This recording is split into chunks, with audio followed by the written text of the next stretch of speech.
नमस्कार, स्वागत है आप सबका। आप देख रहे हैं हमारा खास कार्यक्रम देश देशांतर और मैं हूं कवीन सचान। हमारे देश के श्रमिकों का सबसे बड़ा हिस्सा असंगठित क्षेत्र में है। असंगठित क्षेत्र में काम कर रहे श्रमिकों की वास्तविक स्थिति और समस्याओं को अधिक संवेदनशीलता के साथ समझने की दिशा में अब सरकार एक महत्वपूर्ण कदम उठा रही है। आईटी एनेबल्ड 5 अखिल भारतीय सर्वेक्षण की शुरुआत की जा रही है, जिनमें मुख्य रूप से घरेलू कामगार, प्रवासी श्रमिक, पेशेवरों के साथ काम करने वाले कर्मचारी और परिवहन क्षेत्र में काम करने वाले श्रमिकों से जुड़े आंकड़े एकत्रित किए जाएंगे। और इसमें करीब 7 से 8 महीने का वक्त लग सकता है और सरकार का मकसद है कि इन आंकड़ों के जरिए, इस सर्वे के जरिए इन सेक्टर से जुड़े असंगठित क्षेत्र के तमाम कामगारों के बारे में पता लगाया जाए और उनसे जुड़ी योजनाओं को ज़्यादा बेहतर तरीके से क्रियान्वित किया जा सके। तो समझेंगे कि असल में इस तरीके के सर्वे के जरिए जो लक्ष्य तय किया गया है ये किस तरीके से है और ऐसे सर्वे कितने कारगर होते हैं स्कीम्स को लेकर, और अब तक का इतिहास क्या बताता है कि श्रमिकों को लेकर हमारे पास जो आंकड़े आते रहे हैं वो कितने, जो कहा जाए कि सटीक होते हैं, और खामियों के नज़रिए से जब हम स्कीम्स को इम्प्लीमेंट करते हैं तो उसके नतीजे हमारे सामने किस तरीके से सामने आए हैं। हमारे साथ 3 खास मेहमान हैं। पीपी मित्रा साहब हैं, फॉर्मर प्रिंसिपल एडवाइजर लेबर और एम्प्लॉयमेंट मिनिस्ट्री से, आपका स्वागत है। डॉक्टर ज्योत्सना झा हैं, डायरेक्टर हैं centre for budget and policy studies Bangalore, आपका स्वागत है मैम। और डॉक्टर नूपुर तिवारी हैं, एसोसिएट प्रोफेसर IIPA से, आपको ही स्वागत है। शुरुआत में मित्रा साहब आपसे करना चाहूँगा कि जब भी श्रमिकों की बात आती है, बहुत सारी स्कीम्स अलग अलग सरकारों की ओर से, चाहे वो केंद्र हो या राज्य की ओर से चलती हैं, और बजट में हर बार हम कुछ नई स्कीम्स का अनाउंसमेंट सुनते हैं, घोषणाएं सुनते हैं। ऐसे में ये जो 5 नए सर्वे की बात कही जा रही है लेबर मिनिस्ट्री की ओर से, जिसकी शुरुआत हो रही है, 7 से 8 महीने का वक्त उसमें लग सकता है, इसे कैसे देखते हैं और इसकी जरूरत मैं समझना चाहूंगा किस तरीके से है। धन्यवाद सचिन साहब। ये जो 5 सर्वे की बात की गई है, ये वास्तव में काफी महत्वपूर्ण सर्वे माना जाएगा, क्योंकि एस्टिमेट्स असंगठित क्षेत्र के जो कामगार हैं उनके एस्टिमेट्स रफ एस्टिमेट्स हैं, लेकिन अभी जो स्कीम्स के बेनिफिट्स को जोड़ने के बाद जो कही गई है, इसके लिए हम लोग को पर्सन टू पर्सन उनके डिटेल्स जानने जरूरी है, क्योंकि ये बेनिफिट्स जब तक स्कीम्स के बेनिफिट्स इन पे पहुंचेंगे नहीं, तब तक इसके फायदे नहीं है। क्योंकि ये असंगठित क्षेत्र जो है हमारे वर्कफोर्स की सबसे बड़ी संख्या में माना जा रहा है। ऑलमोस्ट 93% रफ एस्टिमेट्स हैं जो अनऑर्गेनाइज वर्कर्स या इनफॉर्मल सेक्टर वर्कर्स को माना जाता है, और 7 से 8% ऑर्गेनाइज सेक्टर में है, जिनको अपना बेनिफिट्स, अपना प्रोविडेंट फंड, ग्रेचुटी, ESI वगैरह मिलता है। लेकिन अनऑर्गेनाइज सेक्टर की जो विडंबना है, ये इनको हम कहते तो हैं अनऑर्गेनाइज सेक्टर, कुछ सेक्टर्स हैं जो वेल ऑर्गेनाइज्ड है इन्हीं में, जैसे बिल्डिंग एंड कंस्ट्रक्शन वर्कर्स, उनके कुछ डिटेल्स, उनके कुछ एस्टिमेट्स हैं।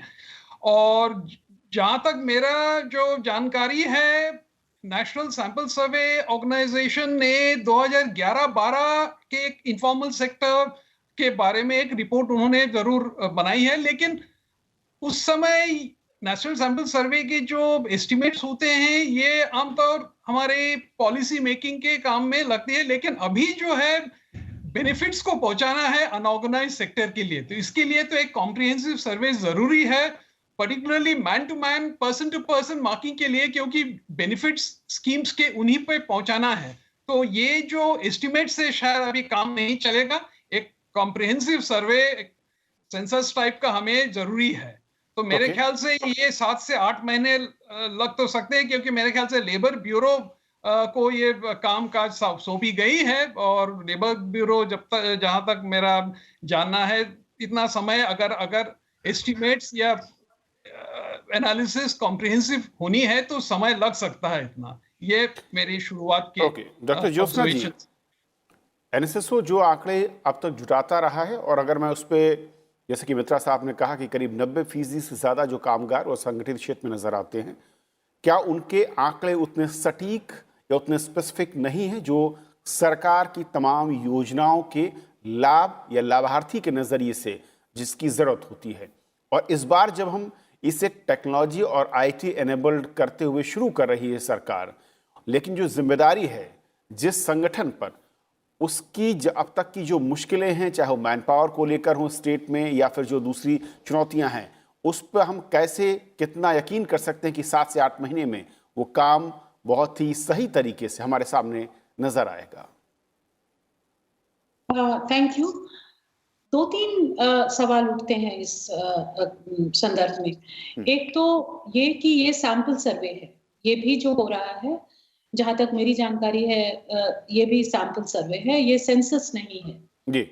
और एक बड़ा सैंपल लेके है। तो जब सैंपल बड़ा होता है और सिर्फ साइज पे नहीं जाता है, ये भी है कि किस तरह से सैंपलिंग स्ट्रैटेजी क्या है, और वो डिटेल अभी हमें मालूम नहीं है। लेकिन अगर सैंपलिंग स्ट्रैटेजी अच्छी है और ठीक से सैंपल चुनते हैं तो डेटा रिलायबल होता है, सीधी सी बात है। और इस तरह के डेटा की जरूरत है, इस तरह के स्टैटिस्टिक्स की जरूरत है, खासतौर पर इसलिए कि लास्ट एनएसएसओ राउंड को पब्लिक नहीं किया गया। हालांकि वो पब्लिक डोमेन में आ गया, लेकिन फिर भी उसको जब आप इस्तेमाल करते हैं तो कई तरह के सवाल उठते हैं।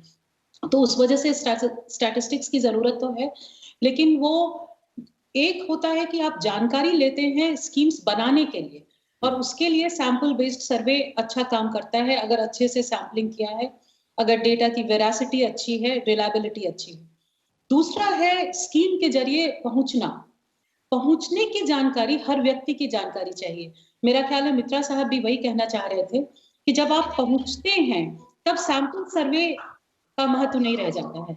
सैंपल सर्वे आपको सिर्फ ये बताता है कि आपकी समस्याएं कहाँ हैं, किस लोकेशंस पे हैं, किस तरह की हैं, कहाँ जरूरत है सपोर्ट की, कहाँ आपको इंटरवीन करना चाहिए पॉलिसी के थ्रू। लेकिन किस किस तक पहुंचना है, वो एक एक की जानकारी वो सैंपल सर्वे नहीं देता है, तो उस माध्यम से आप नहीं पहुंच सकते हैं। उसके लिए आपको दूसरे डेटा की जरूरत पड़ेगी। बहुत तरह के बाकी डेटा हैं और आपको उनके माध्यम से उन तक पहुंचना पड़ेगा।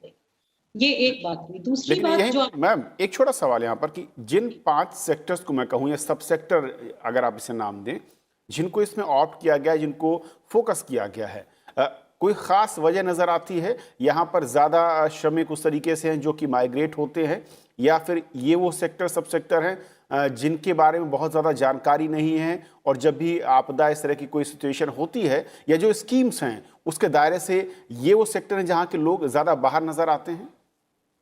नहीं, हमारे यहाँ एक तो डेटा जो है हमेशा से वो मल्टीपल सोर्स रहा है, और एक सोर्स दूसरे सोर्स से बिल्कुल अलग रास्ते पे चला जाता है, तो वो हमेशा ये इशू रहा है कि किसको माने किसको नहीं माने।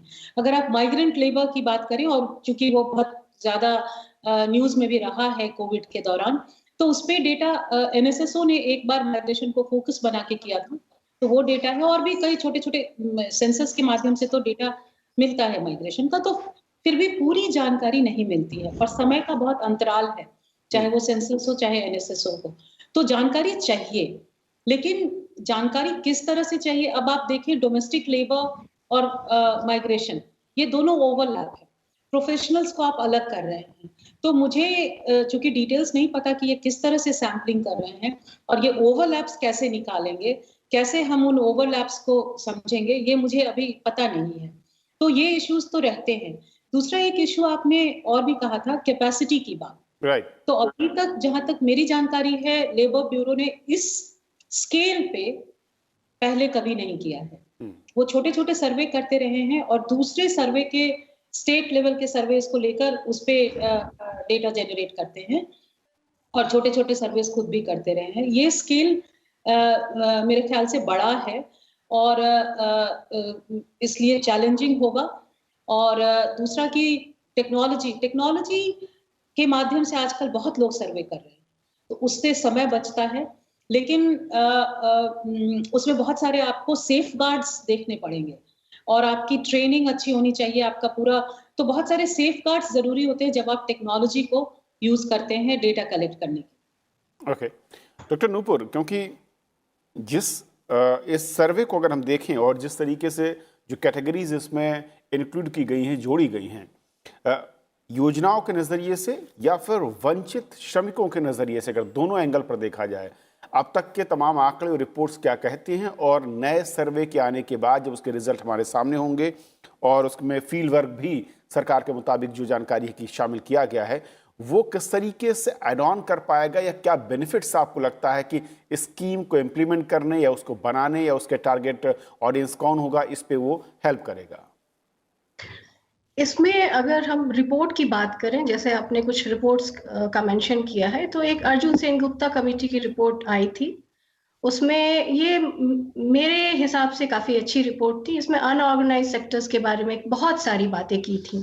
सबसे बड़ा मुद्दा तो उसमें ये उठाया गया था कि मल्टी लेवल्स ऑफ, अब इसके बहुत सारे इसमें लेवल्स हैं, जैसे हैं पुअर हैं, वेरी पुअर हैं, इसमें मार्जिनलाइज्ड हैं, वल्नरेबल हैं। तो इसमें भी कितनी सारी कैटेगरीज उन्होंने बनाई थी, जिसको इस समय देखना जरूरी है। और आप जब सर्वे की बात कर रहे हैं तो आप आंकड़े आप खुद देख लीजिए कि अर्जुन सेनगुप्ता कमेटी रिपोर्ट के हिसाब से 92% उन्होंने अनऑर्गेनाइज्ड सेक्टर्स के बारे में बताया। वहीं नीति आयोग ने एक रिपोर्ट लिखी थी जिसमें 85.5% है।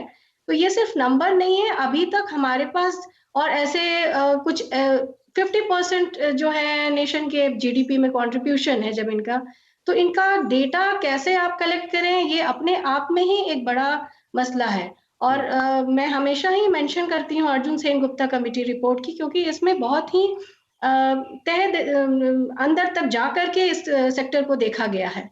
और अनऑर्गेनाइज्ड की अगर हम बात करें तो ये डिफाइन भी तो नहीं किया गया है, इसीलिए तो इसे अभी भी अनऑर्गेनाइज्ड कहा जा रहा है। जो भी रेफरेंस पॉइंट हम देखते हैं, अगर माइग्रेशन के हों या फिर डोमेस्टिक वर्कर्स के हों, सब सारी चीजें जो ये डिफाइंड नहीं है, तो एक दे आर ऑल अनरजिस्टर्ड, इनकी रजिस्ट्री भी नहीं हुई है। जब हम असंगठित क्षेत्र में जो श्रमिकों के लिए तमाम स्कीम्स चल रही हैं, और जब ये कहा जाता है कि इतने % लोग उसके दायरे से बाहर हैं, उनको लाभ नहीं मिला, तो असल में कहीं ना कहीं इसके पीछे जो डेटा कलेक्ट किया गया है, शायद उस वक्त ही वो लोग उस तरीके से उसमें शामिल नहीं थे या उसके बाहर नजर आए, जिसके चलते उसका लाभ उनको नहीं मिल पाया। और इसी को करेक्ट करने के लिए हमें एक नए तरीके से एक आंकड़े चाहिए, कैटेगरी वाइज चाहिए, और जैसा कि कहा ज्योत्सना जी ने कि बहुत ही स्पेसिफिक अगर हमें आंकड़ों के साथ हो, तभी शायद हम उससे लिहाज से स्कीम्स को अपने बना पाएं और इम्प्लीमेंट कर पाएं।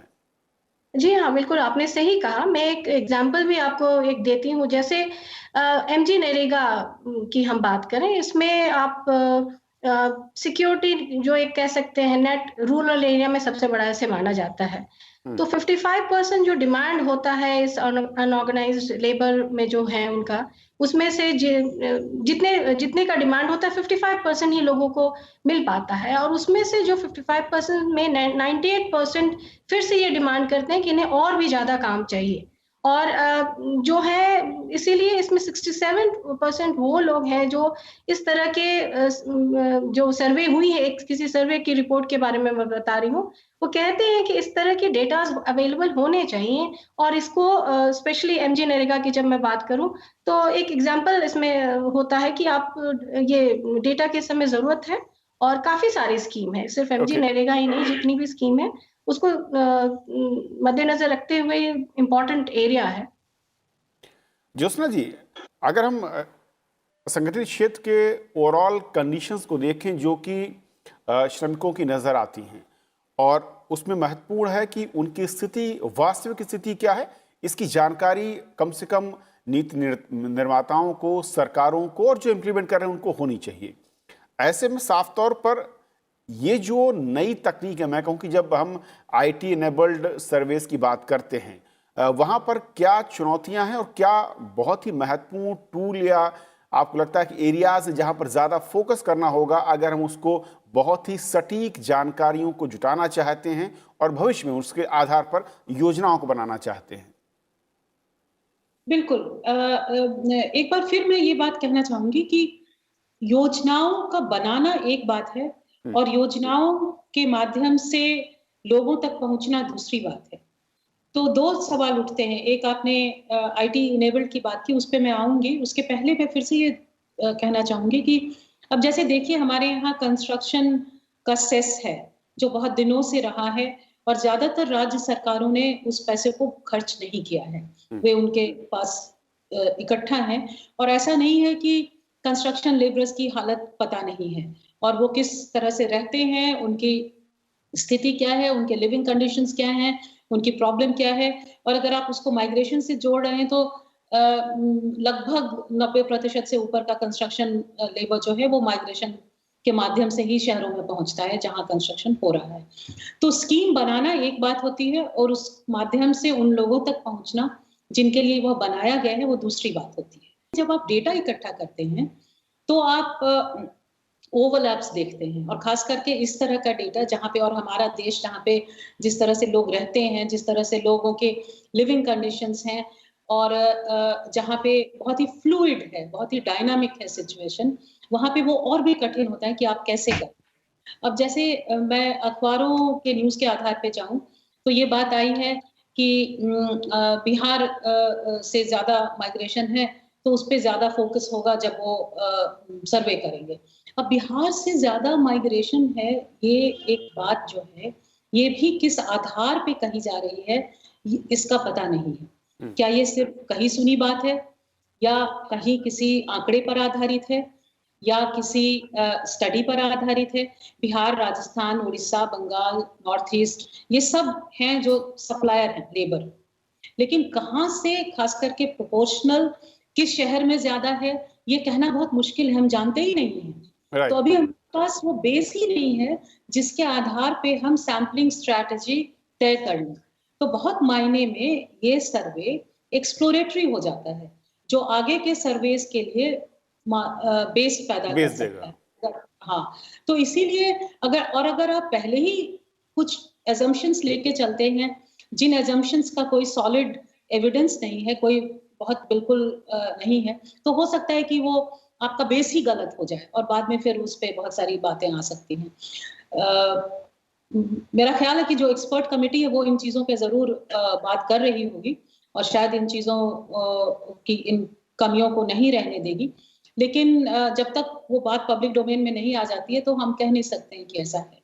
बिल्कुल, फाइन पॉइंट्स जो हैं, जो एक पूरा स्ट्रक्चर है वो जब सामने आएगा तब बेहतर तरीके से शायद आप बता पाएं। लेकिन मित्रा सर, सरकार के लिए या फिर विभागों के नज़रिए से जब हम बात करते हैं, दो महत्वपूर्ण पहलू, तो कामगारों का आर्थिक पक्ष और दूसरा सामाजिक पक्ष। इस बार जो जानकारी मिल रही है कि सर्वे में इन दोनों ही पक्षों को परखा जाएगा और उसकी जानकारियां जुटाने की कोशिश होगी।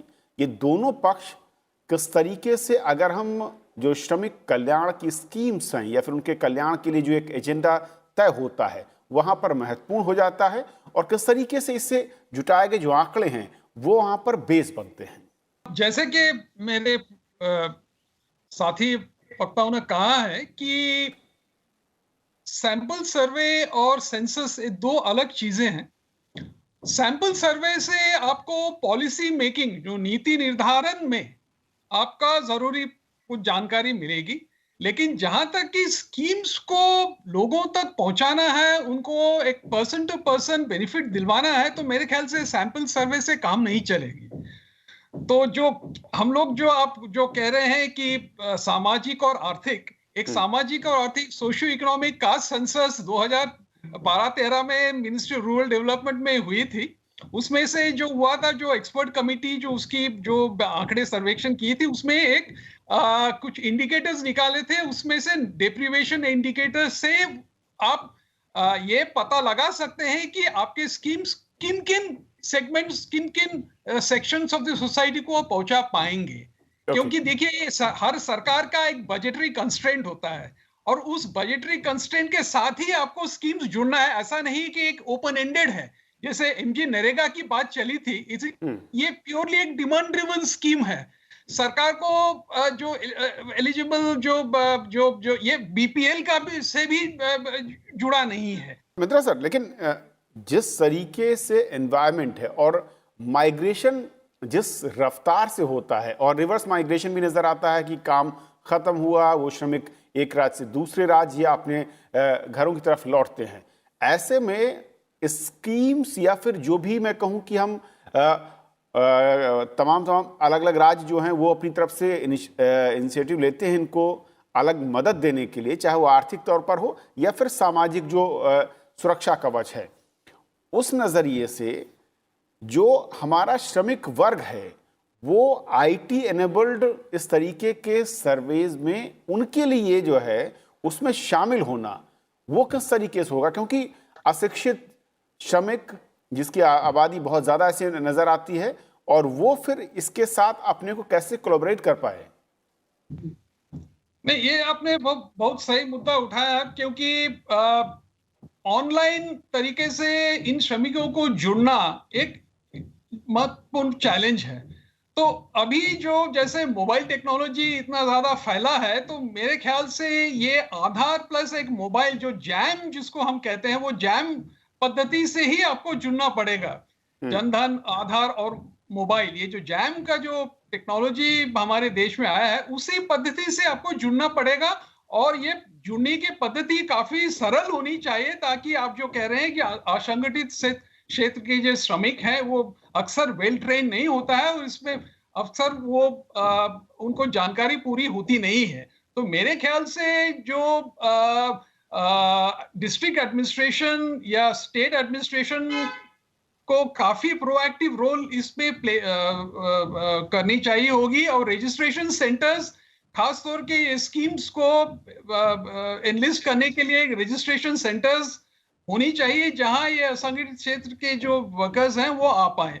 इसी तरह से एक इंस्टीट्यूशनल फ्रेमवर्क जब तक नहीं बनेगी, मेरे ख्याल से ये स्कीम्स के बेनिफिट्स ऑनलाइन पद्धति से पहुंचना कठिन है। लेकिन ऑनलाइन पद्धति के अलावा कोई चारा भी नहीं है मेरे ख्याल से, क्योंकि इतना फैला हुआ ये क्षेत्र है और इतना इस पे फोकस है, तो मेरे ख्याल से ये जैम पद्धति से ही आपको जाना पड़ेगा। ओके। क्योंकि इसमें काफी सारे इश्यूज आते हैं, जैसे किसको बेनिफिट मिलेगा, या डुप्लीकेशन ऑफ बेनिफिट्स हो रहा है कि नहीं हो रहा है। ये सारी चीजें मेरे ख्याल से इसमें काफी ज्यादा ओपेसिटी आ जाती है पॉलिसी मेकर्स के लिए। तो बिल्कुल डॉक्टर नूपुर, क्योंकि हाँ। ये बहुत महत्वपूर्ण है कि जब भी इस तरीके से सर्वे हो, और खासतौर पर उस तबके का जो कि अशिक्षित है, माइग्रेशन जहां पर काफी ज्यादा है, क्या बड़ी चुनौतियां होती हैं सर्वेयर के नजरिए से, चाहे वो आईटी एनेबल्ड हो या फिर डायरेक्ट मैन टू मैन हो? मैं पहले के कुछ स्कीम की आपको उदाहरण देना चाहूंगी।